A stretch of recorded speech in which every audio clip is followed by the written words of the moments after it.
Brandon Sanderson's Stormlight Archive is not fantasy. Okay?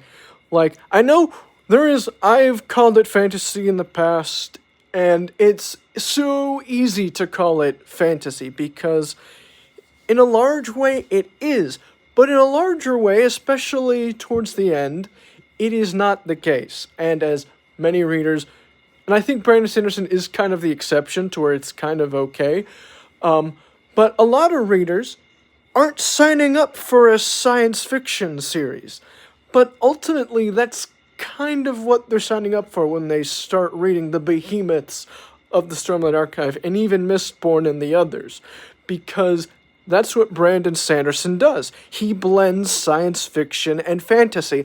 I would argue expertly, but I haven't read Wind and Truth, and people say that was kind of a bit of a flop. I think it's probably going to be better than people say, because I think they had their expectations in the wrong place, and I think expectations are critical to whether something is good or not. And I've also kind of had some spoilers as time has gone on, so I think it's probably I'm gonna like it for the most part, especially because graphic audio is great, and I loved Rhythm of War, and that had a lot more of the sci-fi elements.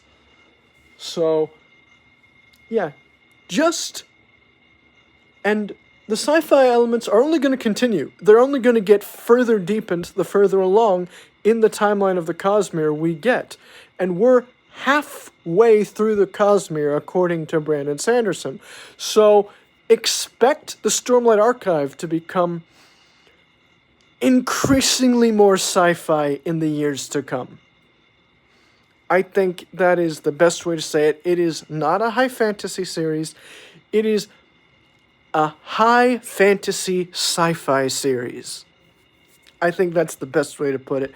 And that is probably the best way I could argue, for the whole Cosmere in general, because that's what's going on.